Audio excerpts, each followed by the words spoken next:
That is the location that native peoples of that area say you don't go in after dark. That is the area where darkness reigns, where there's devils that come out at night. Well, what the heck does that mean? Yeah, what does that mean? Those are the legends around the Castle Crags. What are the Lemurians? What is it that people are calling the Lemurians?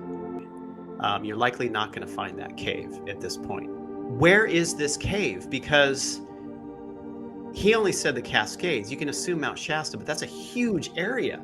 Cascades are huge, man. Shasta area is huge. There's already so much with just the Lemurian lore in this area, and now we've got an entirely separate, massive civilization. If I was to go to this area, John, and I was to stay there past dark, what might happen?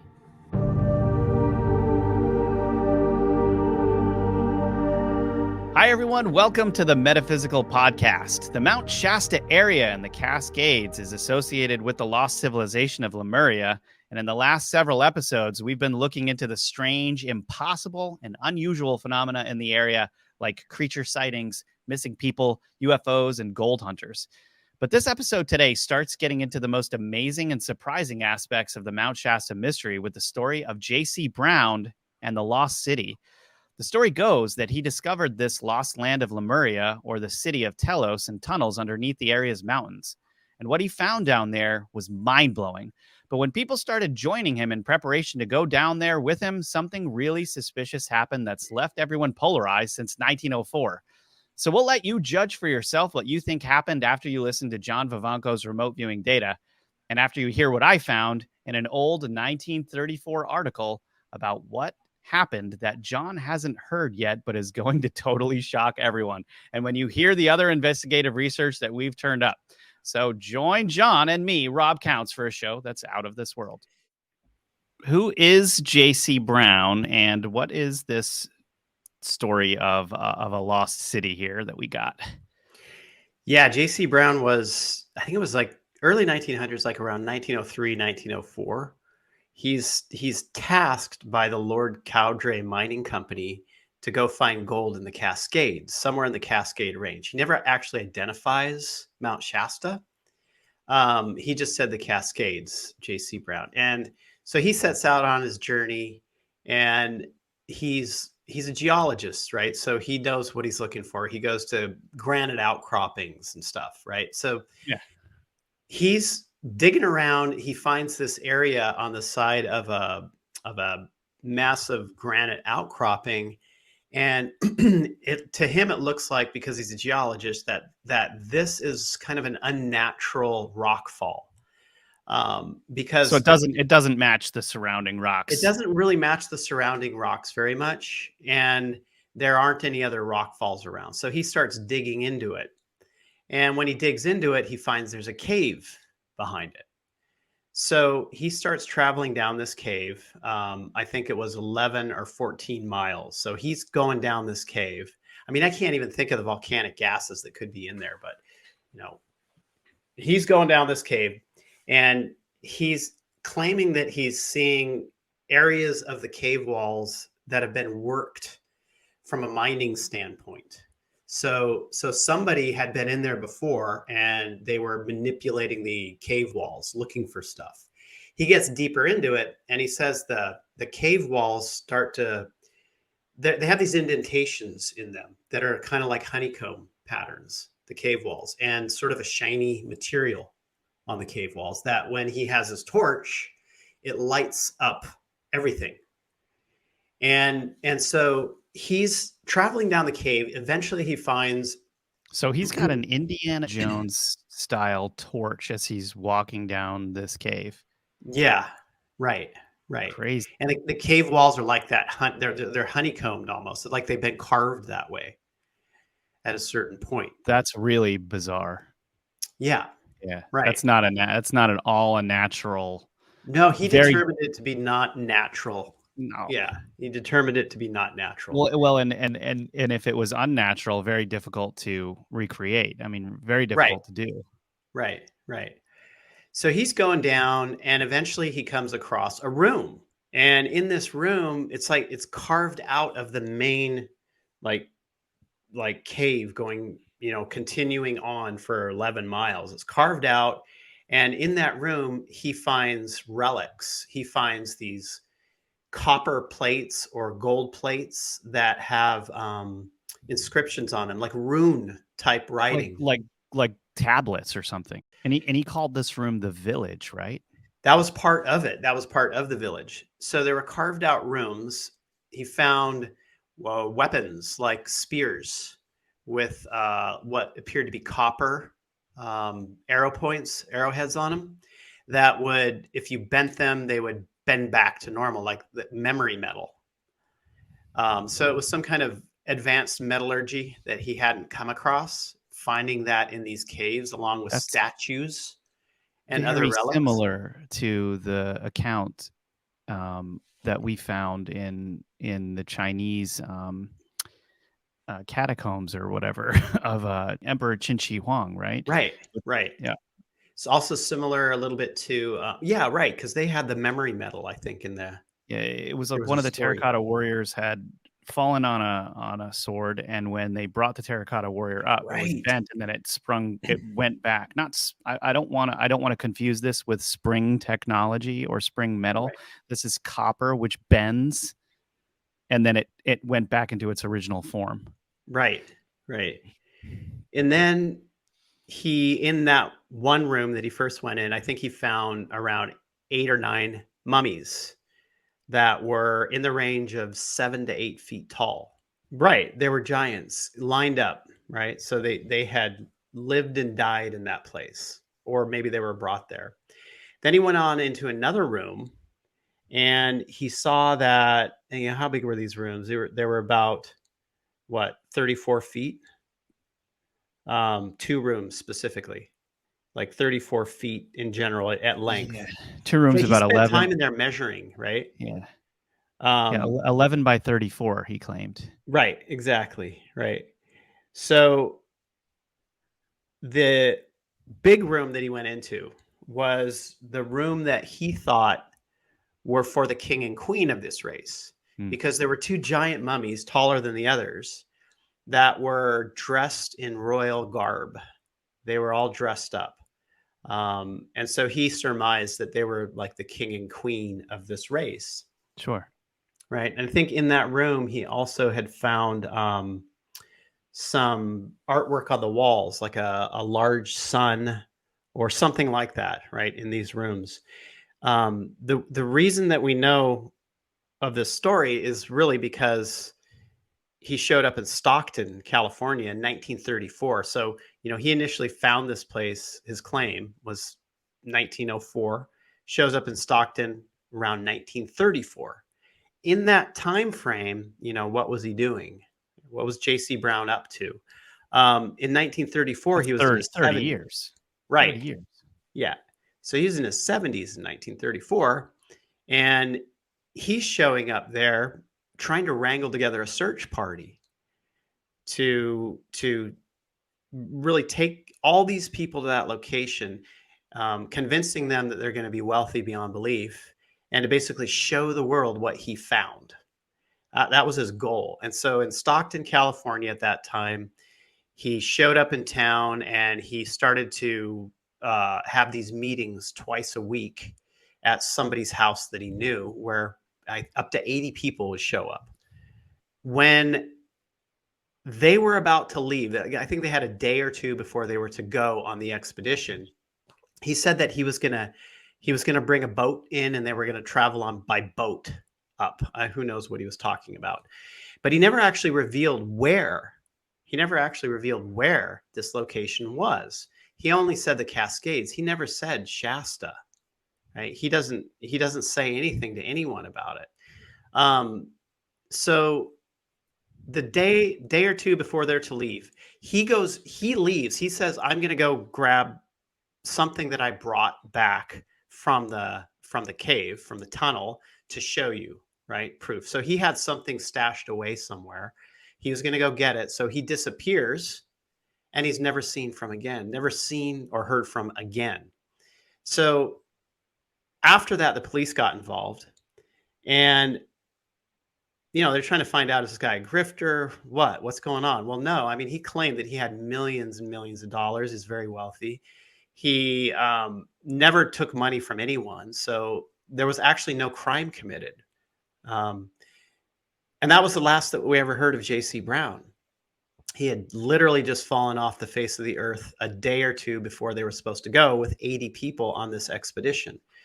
Now, when you get to where this location is, nobody really knew. I mean, people kind of assumed it was the Mount Shasta area based off of what he was saying, because he did make reference to, I think, Lemurians at that time, right? And so everybody pretty much assumed it's got to be Mount Shasta.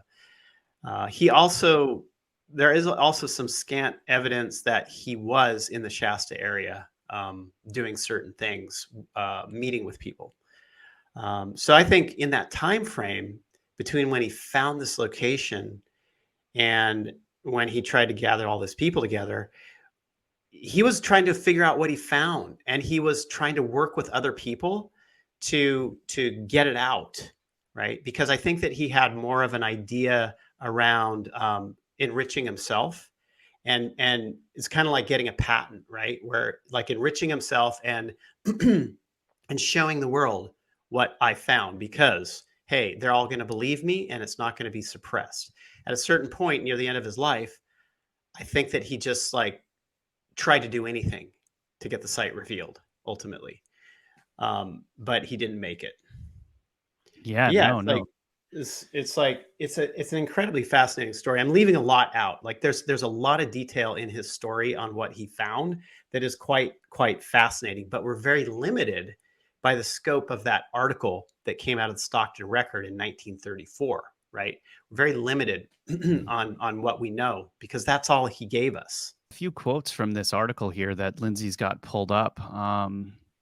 We should probably just poke through it a bit. Yeah, poke through it a bit. So, and yeah, it's quite blurry. We actually, John and I found another link that had clearer text, but we were able to actually type out this bullet points from this story. So what we're telling back to you right now is basically the actual story from this article here.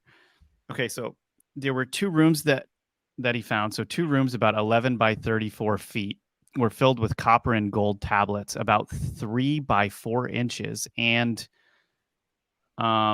unclear what that said. So some laid inside the other. The rooms were literally full of these plates. Another room contained many weapons.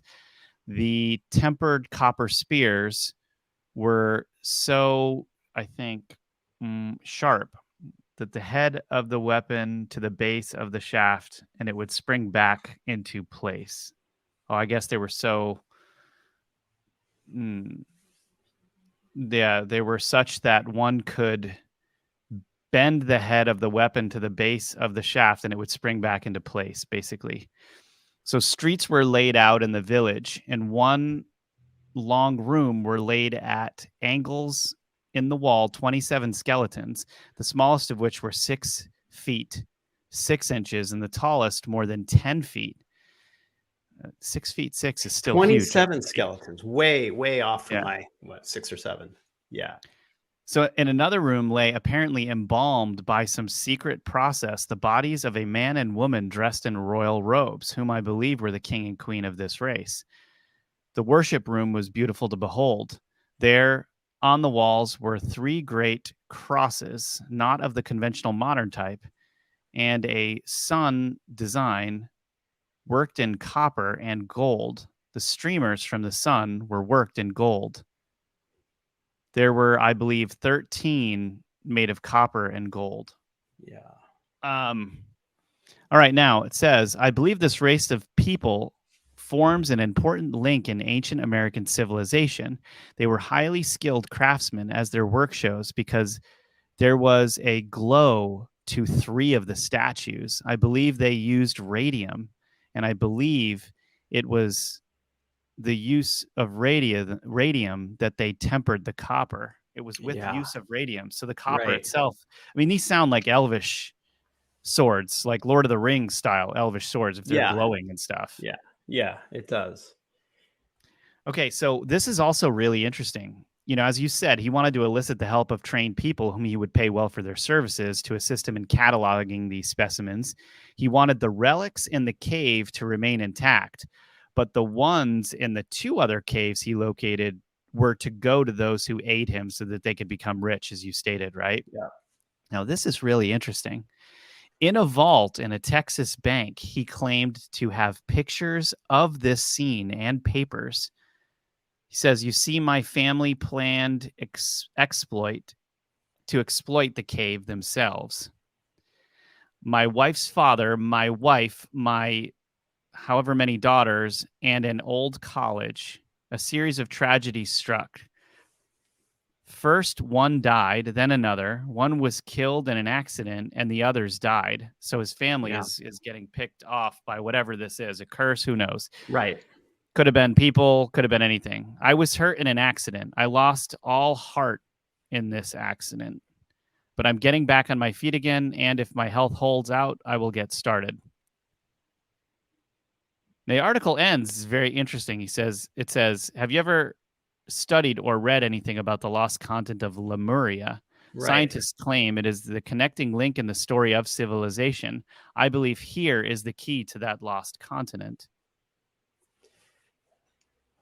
So now there's other details that are really fascinating that you kind of went over, which is J.C. Brown claimed to be worth $48 million and had Right. 5 boats. And you can imagine how much that was back then, Right. right? One of these boats was claimed to be glass-bottomed craft, and it would Right. have to take the party to search for the lost continent. And this would be the one to take the party to look for the lost continent off the coast of Washington. Right. So I guess he had wanted to look for the continent as well. Right. Now, one of the most confusing things that the investigators found is after J.C. Brown's disappearance, they were trying to make him out to be a grifter, as you said, someone that was just trying to get people to do something and blah, blah, blah.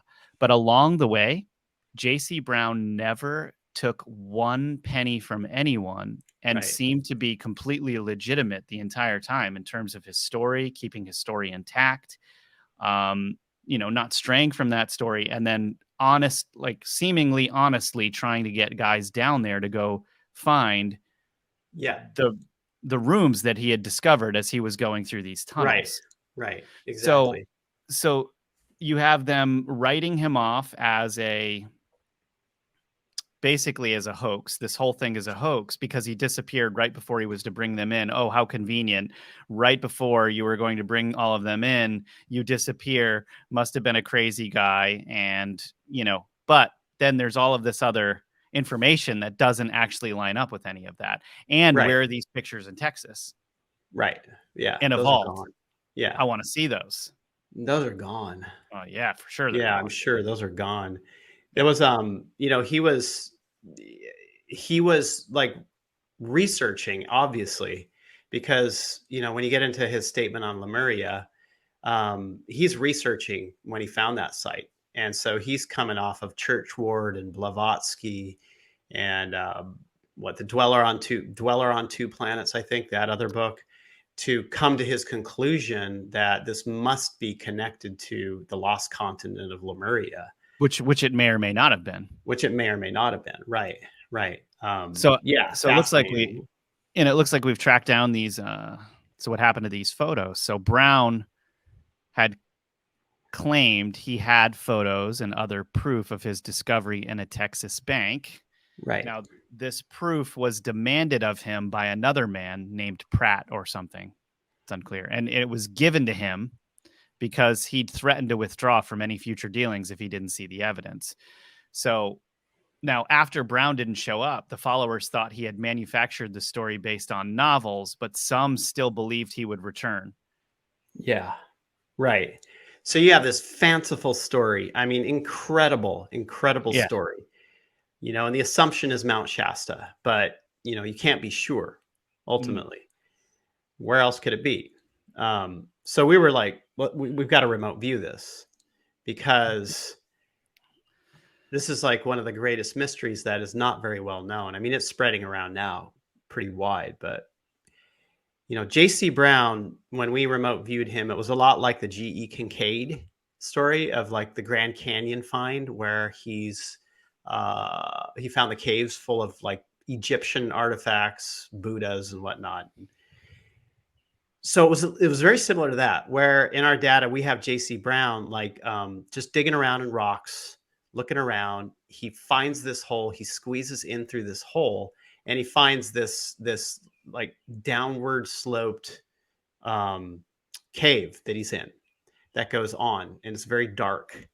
And so he's like, our data is describing him as being extremely excited about this find, because if you find a cave and it's been covered up by rocks, chances are you're going to find granite, gold veins, et cetera, et cetera. And that was his job. That's what he was set out to do. So we looked at, like what he was doing at the moment he claimed that he found it, right? Because we've tasked that angle before on people who have made up a story, right? Like they have a story that they're telling, UFO event or whatever, and we look at what they were doing at the moment they claimed to have had this happen to them, and they're like, drinking a beer in a bar or something, like being creative, right? They're just making something up, and we know that they're just lying about it. Right. We have J.C. Brown literally like finding his way into a tunnel, right? We have in the data, we have showing up the copper plates. They showed up repeatedly, and I think that's because there were so many of these things. It was like a record of those people that were in there. It was on these plates. We also have the weapons show up, and interestingly, we get the mummies. We get mummified corpses. So we see that he found this stuff, truly found it based on all the tasking angles that we did. We also see, like when we look at it currently, we see it even more covered up than it was in the past. Like, you're likely not going to find this thing. You're likely not going to find that cave at this point. But the other issue is, like, where is it, right? Like, where is this cave? Because he only said the Cascades. You can assume Mount Shasta, but that's a huge area. Cascades are huge, man. Shasta area is huge. Exactly. They're huge. They're huge. So there are two things that we do when we're looking for something with remote viewing. We use like a homing in method where we'll look at the most prominent and easily identifiable landmark, whether that's natural or not natural, like human-made or like landscape, closest to that location.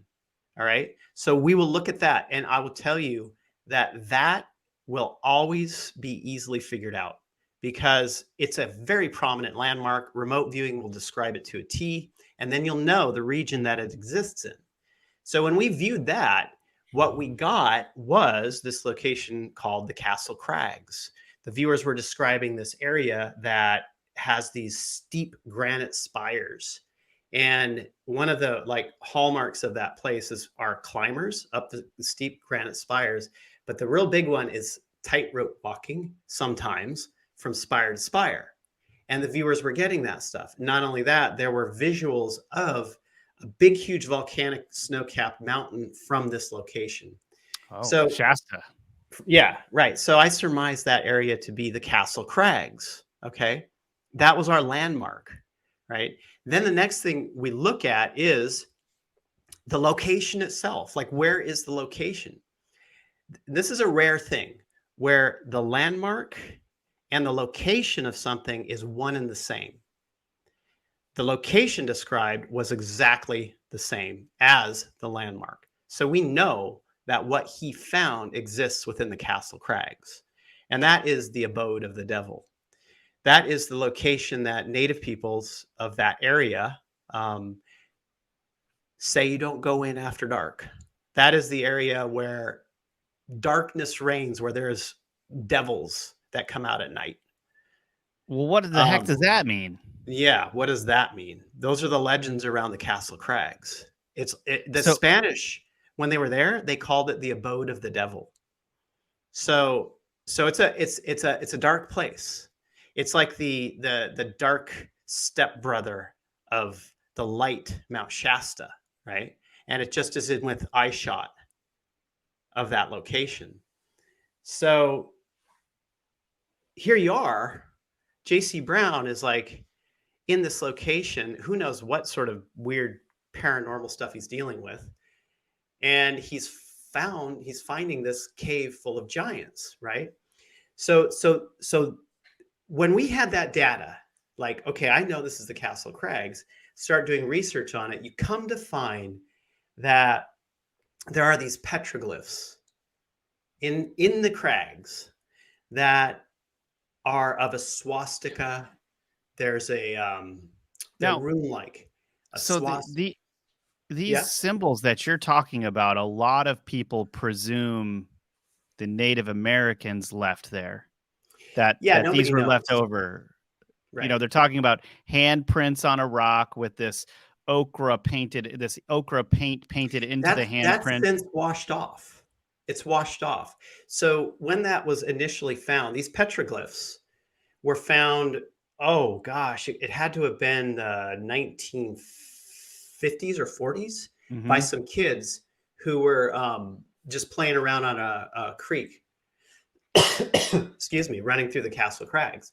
And they came across this site. At that time, they described everything that was there, and they described a red handprint on a rock along with some of the other symbols, like a swastika, ankh, um, let's see, what else is there? A bull, tons of them, very rune-like things where you have just little symbols that you have no idea what they mean. They're just carved in, and not just on one rock, but on a series of rocks. And an iron cross, swirls, like a swirl pattern. There was an ochre handprint that was, from what I understand, very red, I think, when the boys found it. But over the years, it's washed away. So what does that tell you? That tells you that that Recent. handprint was fairly recent, potentially back into the 1930s, 1920s. And J.C. Brown potentially was in that area, because when we looked at who did all that stuff, what was J.C. Brown doing when those were carved? We get him in some action of carving. So my conclusion ultimately is that site was carved by J.C. Brown as the marker, the homage point, the place where he would camp while he went and investigated that cave. So this site is a really interesting site because it's got a vibe to it. It's got a mystery to it. It's not a known site. It's not easily accessible. It's not very well known, but it is really interesting and something that should be preserved. Some people do think that there was actually some of the original theories on it are that some rocks fell down from high above that were carvings that Lemurians did and like landed in that area, because you have, cliff walls or very steep slopes that are all around it. You have people who say that it is from the native peoples that lived in the region. You have people who say that, but our data just indicates that it was J.C. Brown that carved these. It also makes sense with the ochre handprint washing off, and there was this area was known for some gold too in that area. So I think that what he did is he went to the biggest granite outcropping first to see what he can find. And that would be that area, literally would be that area.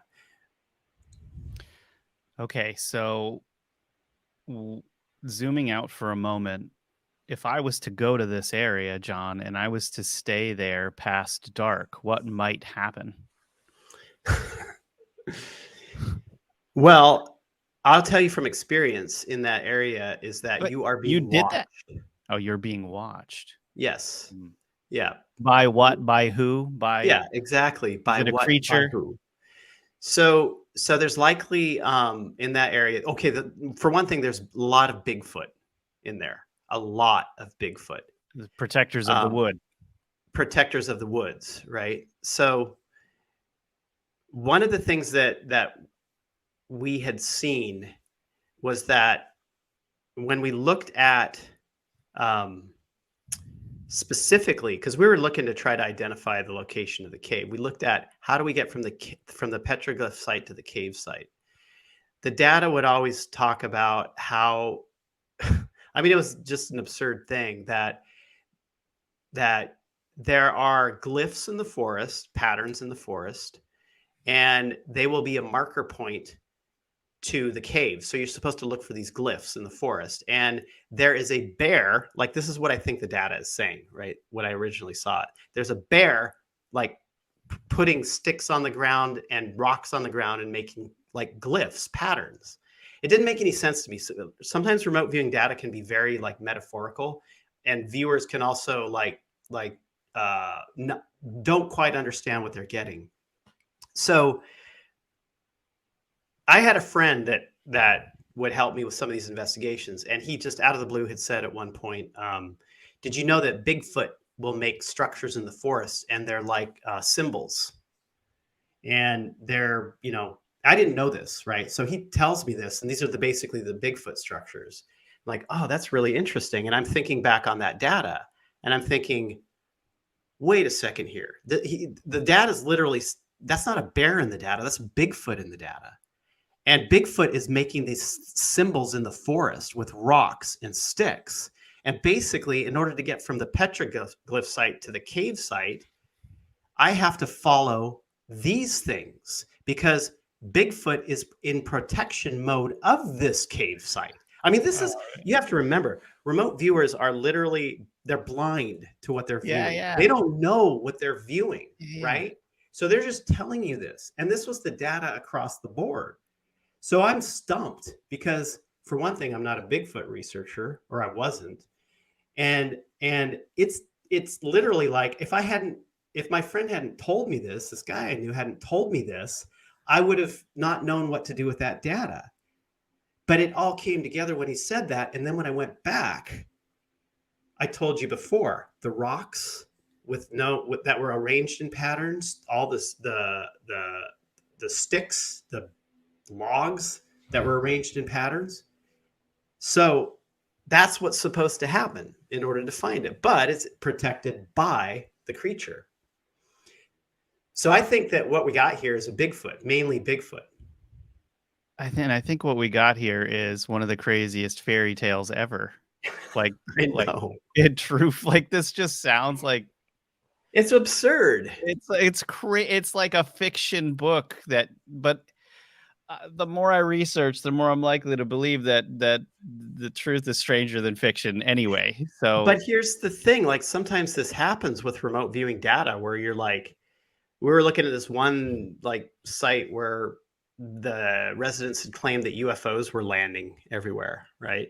And I'm like, okay, so we're going to look at this site, and then we're going to go out there because we're doing some filming, and we get that they were capturing the stuff on film that was real, like anti-gravity, gray alien stuff like that, and so they're landing in the area. So when we task on like, how do we where and how do we capture evidence of this, whatever's going on there, the data comes back and it's like the viewers are talking about a hill that's been rising over the years. It's just been rising. It's getting bigger and bigger and bigger and bigger.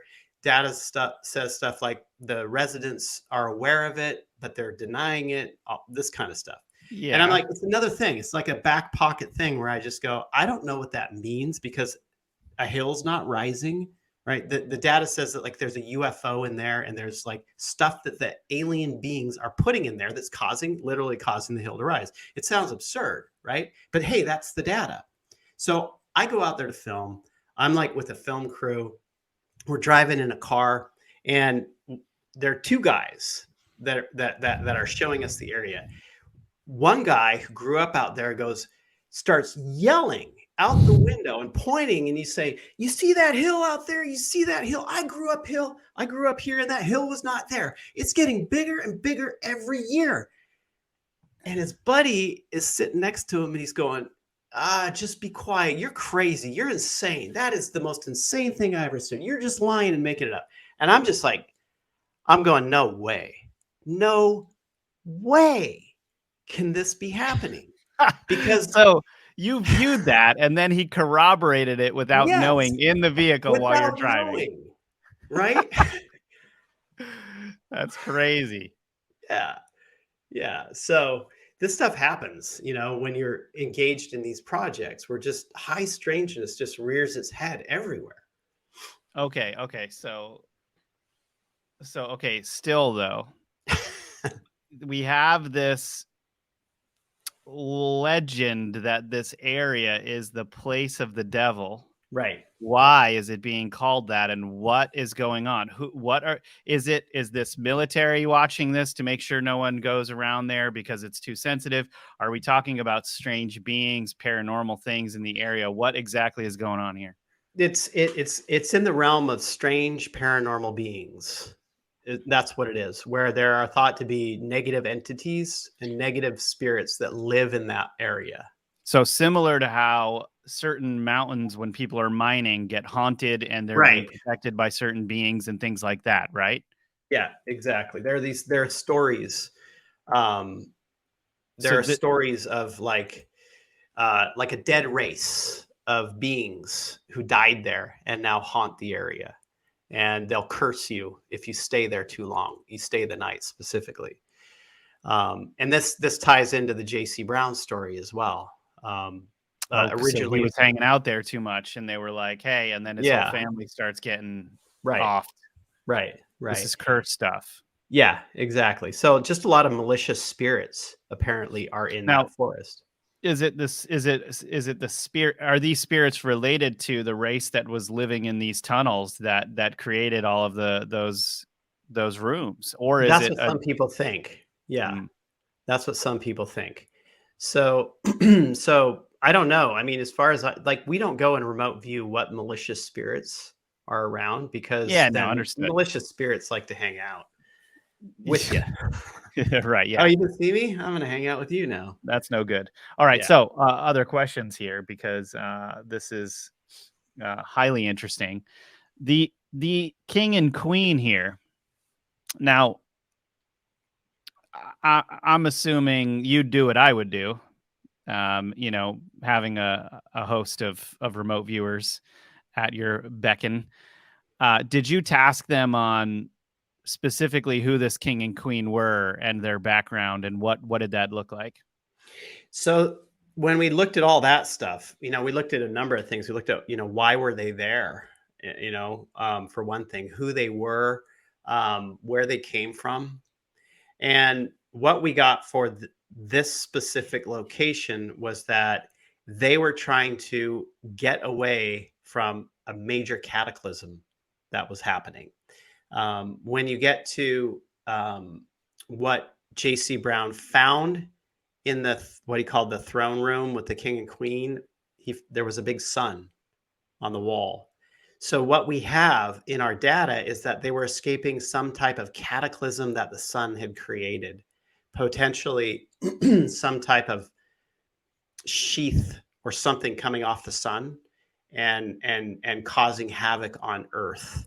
The sun getting intense, something going on with the sun. And so I think the sun basically in that room was a symbol of what was going on, because one of the other things that you find, and was actually north of there in there's a region up there called the Lava Beds National Monument, where there are a lot of caves in the area. I think it's called Lava Beds. I'm not 100% sure. It's like north of Wairika, northeast. In that area, a lot of the native people from long ago, the Native American people, went in there to lived in those caves. And in some of the caves, the Park Service actually shut down one of the caves from access. They sent somebody in to identify what was happening on the walls in there, because there were a lot of petroglyphs on the walls. And from what I understand, they actually buried that report and made it very difficult to get through the Freedom of Information Act, because what was in it was a lot of symbols relating to the sun and the sun doing some type of damage to the earth. And Interesting. that's why those people were living in the caves back then, right? So they'd be protected from it.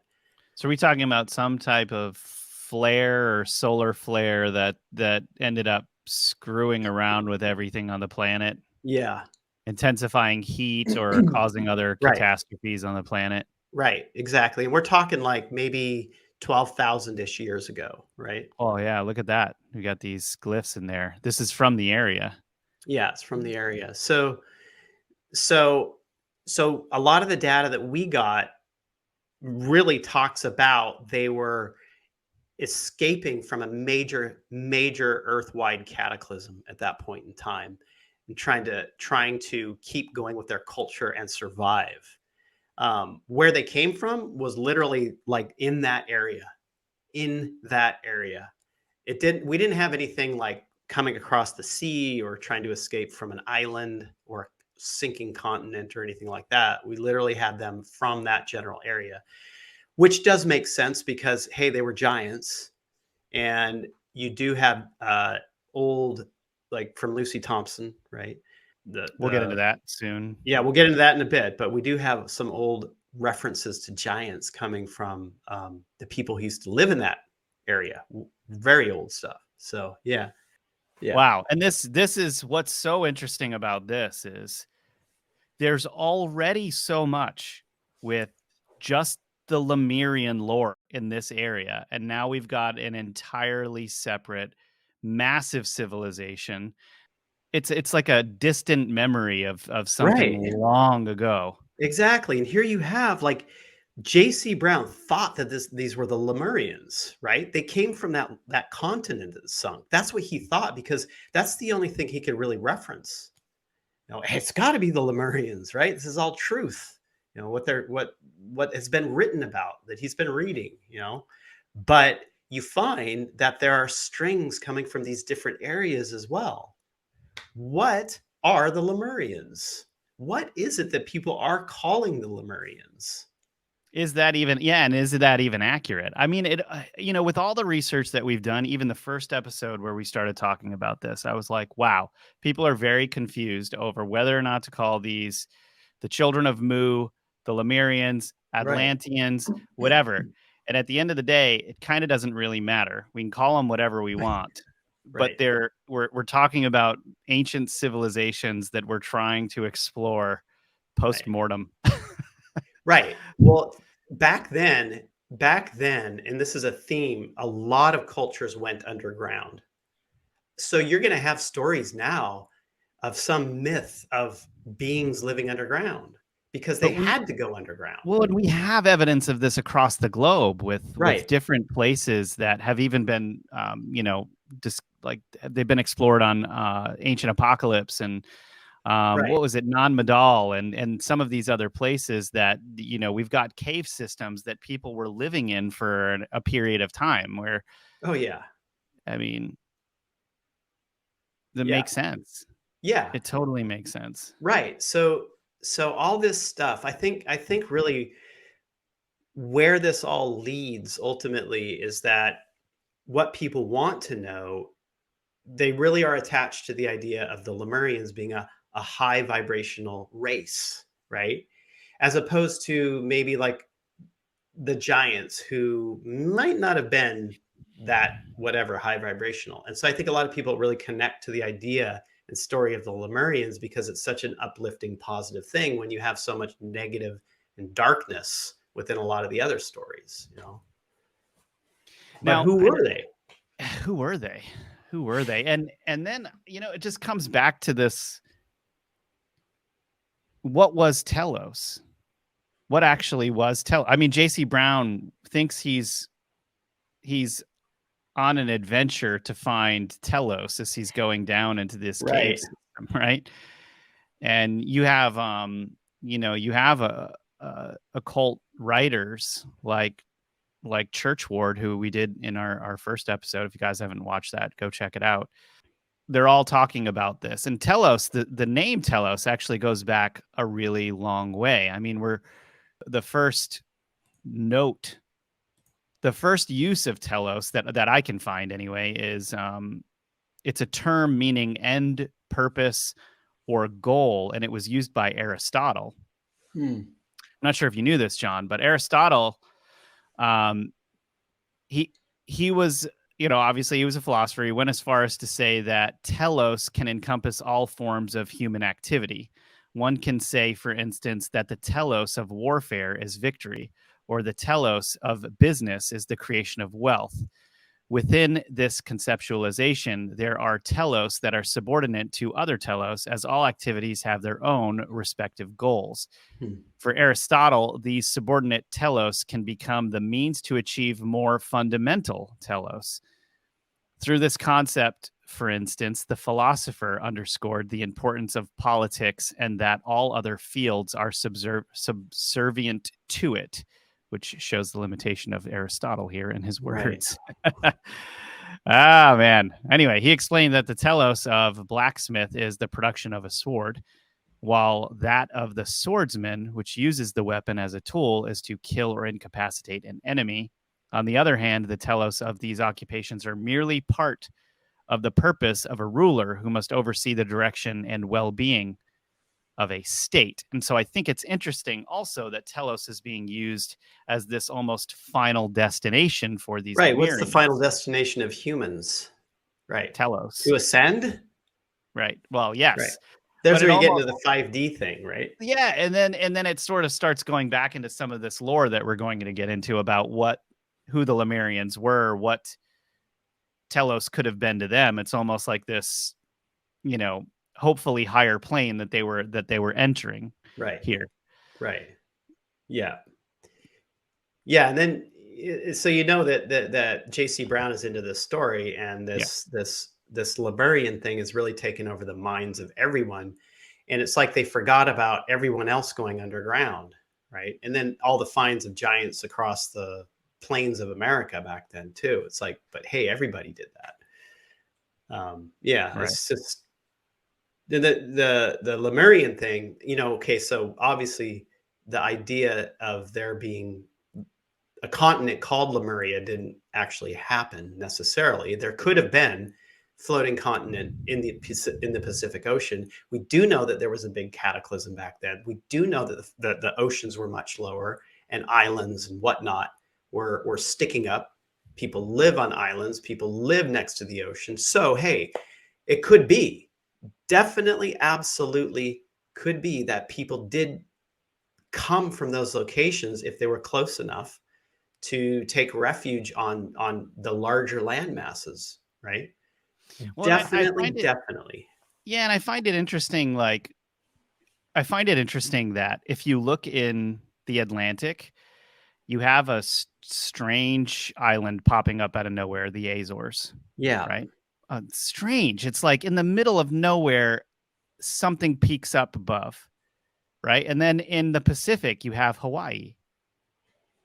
So bizarre, right? It's in the middle of nowhere. And somehow this island manages to pop up above the entire Pacific Ocean, right? Yeah. Yeah. And out, out in the Indian Ocean, there's all kinds of islands out there, right?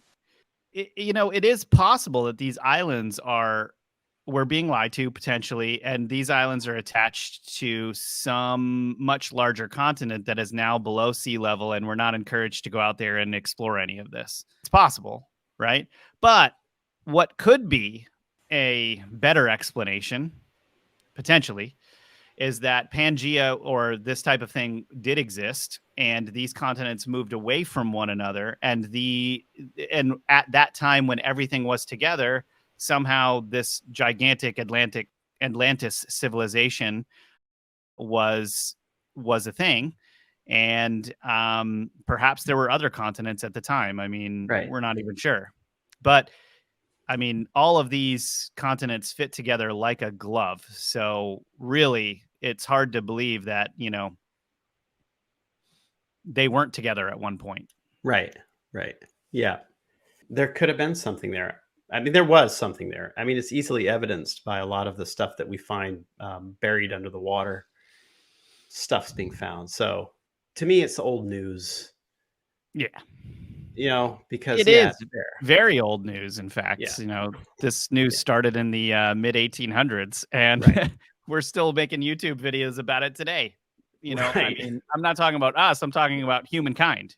Right. It's such an interesting concept that there's just loads of, and I've talked to sea captains out in Hawaii and stuff that are convinced that Hawaii is the leftover From island Mu, right? Yeah. from Lemuria. He called it Yeah. Lemuria, but after I researched, I was like, you're confusing Lemuria with Mu, because the Right. Mu was the Pacific and Lemuria was in the Indian Ocean. Right. But then it's just a very confused thing right now. And who Right. knows, maybe we're all confusing it and it was all Atlantis, Okay, so back to J.C. Brown really quick, Sure. because we left one big part out. With all the knowledge that he had and pointing to a location that could potentially lift the veil on Mu or Lemuria, potentially, he left to go get that evidence, right? At the Texas bank, or meet with somebody that was bringing that evidence to him. But then So he disappeared. what happened to J.C. That's Brown? the question. Like, what happened to him? So when we remote viewed this, what we saw was a very old and tired man who was literally, he was at the end of his rope, the end of his life. He knew it was coming for him. He knew that death was coming. He expected that he was going to be killed. And he was so tired, so sick of it, because he'd had a life of tribulation after finding this thing. I mean, even his family members All were perished. trying to exploit, right, the whole situation, right? Everybody wants to be wealthy, everybody wants to be rich, and so he was tired of it, and he knew they were coming for him, and it was like he could hear them coming, like the steps of them coming. He was in a hotel room, and this was in the certain period of time when he's going to get that evidence. He probably had the evidence of that at that point, and they came in the hotel room. They greeted him. He knew what they were there for, and they broke his neck. They killed him. Then they took him out to an area and just buried him, like within rocks and dirt, whatever. It didn't really matter. He was never going to be found. And then what happened was they went to the site and they covered it up even more. The site where he found the cave, and they covered it up even more. And these people were part of some type of secret society. Okay, so I was going to ask, who is they? Yeah, they were part of some type of secret society that did not want past revelations coming forward that had to do with deeper races, other races that lived previous to a cataclysm. Whether they were Lemurians, giants, whatever, they didn't want that stuff known. So that was what happened. That is why he disappeared and never came back. He was murdered for what he found and wanting to release it to the public. It was like it was okay if I don't know what he'd do with all the artifacts if he pulled them out. Like, he probably figured out, like, he can't really fence the artifacts because they're so old, right? They're so old. Like how are you going to explain that to people? The narrative just doesn't exist for that stuff, right? It doesn't sell it on the black market, right? So why did the secret society or whoever it was, want to hide all of this? Was it military or was it the society? No, it was not military. It wasn't military. So this was not governmental. This was it was not governmental. This was more occult, it was more cult oriented. Yeah, absolutely more cult oriented. So he was not, he knew it was coming because I think it had to do with some of the other people that he was working with at a certain point in order to recover some of this stuff. And he pulled away from them. He pulled back from it. And eventually he knew that it was going to catch up to him and that they were going to kill him. But the stuff, so we had remote viewed, like what happened after the stuff, what's the state of the village currently? Well, it's not pillaged. Like what we saw was that the stuff's still there. So basically, they just wanted to seal it up. It's like the stories of the Smithsonian collecting the giant bones and dumping them in the middle of the ocean, right? They don't care. So, yeah. So, and that's why I was wondering if it was more like a group like the Smithsonian, or it was more like a group like, these occult. I'm sure that there were connections into the underbellies of these famous institutions like that. Yes, most definitely. But there was this decidedly like cultish spiritual bent to the society, secret society. It could have been. I don't even want to mention words as far as like what secret society. Yeah, we're not getting into that here. Yeah. Hope you guys like this episode. That was a crazy story, and I'm really glad we got to tell it in its entirety. We've mentioned it on a few different occasions in the show, and this is the first time we've got to really go through all of the data on it. In the next episode, we're actually going to be going even deeper, if you can believe that, into the Lemurian rabbit hole, where we're going to be talking about a dweller on two planets, the occult history, and Edgar Cayce. So all of the legend of Lemuria, Atlantis, Mu, and all of that we'll be getting into in the next episode. And it is a roller coaster, I'll tell you, and it's just gonna get crazier. So, John, thanks so much for being with us, sharing all your knowledge and experience, and I hope everybody at home, you guys thought this was as out of this world as we did.